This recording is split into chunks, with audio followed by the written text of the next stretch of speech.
Hi, in this video we're going to be talking to FX traders about why they should be using time adaptive betas in their pairs trading operations.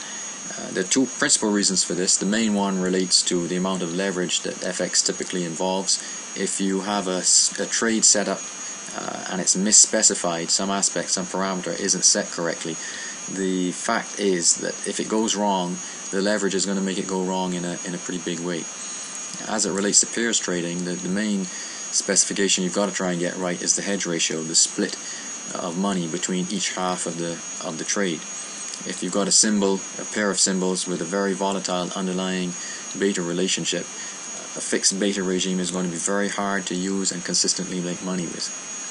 The second aspect of using time varying betas is that they can increase the range of trading opportunities available to traders. And that's what I'm going to talk about with this pair that you see on the screen. But before I go any further, I want to say just about everything we cover in this short video you can have a background on by going into our help file, which is built in, and taking a look at Appendix L, which is called Fixed and Time Adaptive Betas. Most of what we're going to talk about in this video comes out of that or has roots in it somewhere. Now, to go back to this pair and how you can also increase the range of trading opportunities available to you, we're showing a fixed beta generated spread of the pair sterling Swiss franc against the US dollar Norwegian krona. If you eyeball this, you can see that it's not that easy to trade using a typical strategy. And a typical strategy would be to use the data points between minus 1.5 and minus 2 as an entry point, and the mirror image of that plus 1.5 and 2 as a second zone of entry.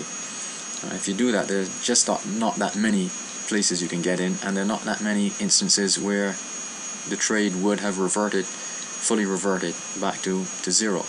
Now, we can confirm this by running a quick back test. Again, because this is a fixed beta regime, you don't have a money neutral setup. You've got one lot for sterling Swiss franc, and you've got over 5 on the other side. That's a straight function of the fact that the fixed beta is 0.310 all the way through. Now we run the test and we wait and see what it spits out, but I wouldn't hope for a great deal of volume. And in fact, there's one trade. If we look at the chart to see just where that fell, it was right at the beginning, and it's probably the only place, maybe there are a couple of others, where you could have had a trade. Now that's a shame, because this pair is co-integrated at 95%. It's got strong mean reversion characteristics.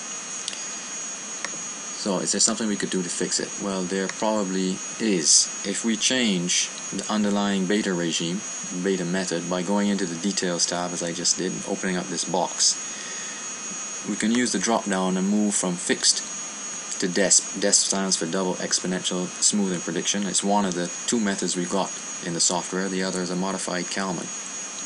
I'll stick to DESP. We'll use the standard value of 1 for the kappa, and we'll set the alpha at 0.02.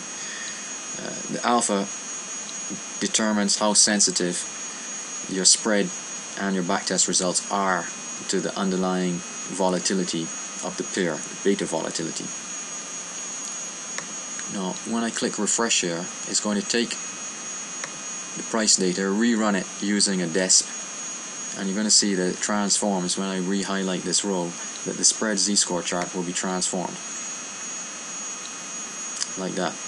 And what's happened here is that the spread has accounted for the beta in the prices. It's adjusted the X symbol, which is the US dollar Norwegian krona, to account for the beta, and it looks like this now. Now that looks a lot more tradable. And if we run the test, we make sure we're still using one lot here. Now we see that it is money neutral, and we'll let that click through. If you remember, when we ran the back test for the fixed beta regime, we just got a single pair, and this was using a standard strategy, a single trading opportunity. Now under this regime we've actually got 4, and that's before attempting to optimize the DESP alpha or what have you. And if we take a look at where these fell,